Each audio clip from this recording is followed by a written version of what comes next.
കുറെ മോശം കട്ടായെന്ന് പറയും. അത്രത്തോളം മാറ്റങ്ങൾ സിനിമയിൽ വന്നിട്ടുണ്ട്. പ്രേക്ഷകന് നൽകുന്ന ഒരു എഫക്ട് ഉണ്ട്. തിയേറ്റർ ഉണ്ടാകുന്ന മൂവ്മെന്റിനെ അത് ബാധിക്കും. തീർച്ചയായിട്ടും എനിക്ക് പേഴ്സണലി എന്റെ ക്രിയേഷനെ അത് ബാധിച്ചിട്ടുണ്ട്. എനിക്ക് എന്റെ വ്യൂ പോയിന്റിൽ അത് നാളെ പ്രേക്ഷകന് അത് കണ്ടിട്ടില്ലാത്ത പ്രേക്ഷകൻ ചിലപ്പോൾ അത് കാണാത്ത വിധമാക്കാൻ നമ്മൾ മാക്സിമം ശ്രമിച്ചിട്ടുണ്ട്. പിന്നീട് നമ്മൾ അതിനെ ഒരു വൈദഗ്ധ്യം വന്നാൽ അതിനെ കറക്റ്റ് ചെയ്യാനുള്ള ശ്രമങ്ങളാണല്ലോ എഡിറ്റിംഗ് പോയിന്റിൽ നമ്മൾ നടത്തിയിട്ടുള്ളത്. പക്ഷെ എന്തായാലും എന്നെ സംബന്ധിച്ചിടത്തോളം എന്റെ സിനിമയുടെ ആദ്യത്തെ വർഷത്തിൽ നിന്ന് ആ അടർന്നുപോയ ഭാഗങ്ങൾ എനിക്ക് വേദന ഉണ്ടാക്കുന്നതാണ്. അത് എന്റെ സിനിമയിൽ കുറവുകൾ ഉണ്ടാക്കുമെന്നും അത് ഞാൻ അവരെ കൺവിൻസ് ചെയ്യാൻ നോക്കുകയും ചെയ്തു.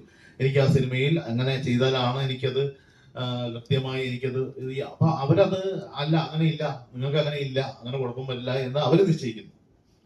അപ്പൊ തീർച്ചയായിട്ടും അത് എന്നെ ബാധിക്കുമെന്നാണ് ഞാൻ വിചാരിക്കുന്നത്. പക്ഷെ അതിനെ കറക്റ്റ് ചെയ്യാനുള്ള റെക്ടിഫൈ ചെയ്യുന്ന രീതിയിൽ ഞങ്ങൾ എഡിറ്റുകൾ പ്ലാൻ ചെയ്ത് വെച്ചിട്ടുണ്ട്. പക്ഷെ ഒരുപക്ഷെ നിർണായകമായൊരു ഇത് ലോസ് ആയാലുള്ള അവസ്ഥ എന്താണ്? ഞങ്ങൾ അതിനുശേഷം സിനിമ ഇപ്പൊ പ്രദർശിപ്പിക്കുകയും പ്രേക്ഷകർക്ക് ഫിലിം മാർക്കറ്റിൽ ഇഷ്ടപ്പെടുകയും ചെയ്തുകൊണ്ട് ഞങ്ങൾ അത് സന്തുഷ്ടരാണ്. വേറെ പ്രശ്നങ്ങൾ വന്നിട്ടില്ല എന്ന് വിചാരിക്കുന്നു. ആരും അത്തരം പ്രശ്നങ്ങൾ ഉന്നയിച്ചിട്ടില്ല. പക്ഷെ അങ്ങനെ ഒരു നിർണായകമായൊരു സ്റ്റേറ്റ്മെന്റോ ഒരു നമ്മൾ മെൻഷൻ ചെയ്യപ്പെടേണ്ട ഒരു സാധനം അതിലൂടെ കട്ട് ചെയ്ത് പോയിട്ടുണ്ടെങ്കിൽ അങ്ങനെ ഉണ്ടാവാം.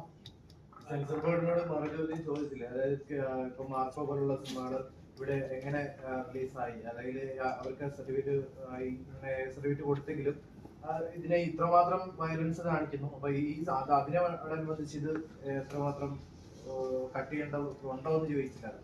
ഞാൻ സ്പെസിഫൈഡ് സിനിമ അന്ന് മാർക്കോ റിലീസ് ആയിട്ടില്ല. പിന്നെ ഞാൻ സ്പെസിഫൈഡ് സിനിമ എടുത്ത് വെച്ച് വിശകലനം ചെയ്യാത്തൊന്നുമില്ല. ഞാൻ സംസാരിച്ചത് ഇതിനേക്കാൾ അന്ന് കില്ലൊക്കെ റിലീസ് ആയിട്ടുണ്ട്. കില്ല് ഞാൻ മെൻഷൻ ചെയ്തെന്നാണ് ഓർമ്മ. മറ്റൊരു മലയാള സിനിമ അല്ലാത്തത് കൊണ്ട് ഞാൻ മെൻഷൻ ചെയ്തു. ഒരു മലയാള സിനിമയെ മെൻഷൻ ചെയ്ത് ഞാൻ സംസാരിക്കേണ്ട വന്നില്ല. പക്ഷെ ഞാൻ ഈ വിഷയമൊക്കെ സംസാരിച്ചു. അതിലുപരി നമ്മുടെ ഒരു ചെറിയ സിനിമയോട് കാണിക്കുന്ന നീതികേടായിട്ട് തന്നെ ഞാൻ പ്രസന്റ് ചെയ്തു. പക്ഷെ ഒരു തരത്തിലും അദ്ദേഹം വിട്ടുവീഴ്ച തയ്യാറല്ല. ഞാൻ പറഞ്ഞു ഈ മറുചോദ്യം ഉണ്ടായി എന്ന് പറയുന്നതാണ് എന്നെ ഏറ്റവും എനിക്ക് വിഷമം ഉണ്ടാക്കുന്ന ഘടകം. അതായത് അദ്ദേഹം ഒരു നിർദ്ദേശം പറയുകയുണ്ടായി അവിടെ ഇരുന്ന ഒരാൾ. അത് ഈ പറഞ്ഞത് ചിലപ്പോൾ അദ്ദേഹത്തിന്റെ ഒരു ഫ്ലോയിൽ എന്നോട് സംസാരിച്ച വഴിക്ക് വന്നതായിരിക്കാം. പക്ഷെ അങ്ങനെ നിർദ്ദേശം പറയാൻ അങ്ങനെ ഇരിക്കുന്ന ഒരാൾ അധികാരപ്പെട്ടിട്ടില്ല.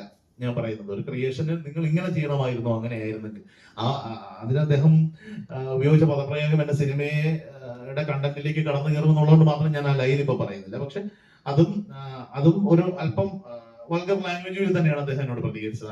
അങ്ങനെ ചെയ്യണമായിരുന്നു എന്ന് പറഞ്ഞത്. ഇങ്ങനെയുള്ള നടപടികൾ ഉണ്ടാകും. ഇതിനു മുമ്പ് പല സിനിമകൾക്ക് ഇതുപോലെ സെൻസർ ചെയ്യപ്പെട്ടു പല വിവാദങ്ങളൊക്കെ ഉണ്ടായിട്ടുള്ളതാണ്. എന്തുകൊണ്ട് ഇതിനൊരു നിയമ നടപടിക്ക് മുന്നോട്ട് പോയിട്ടില്ല?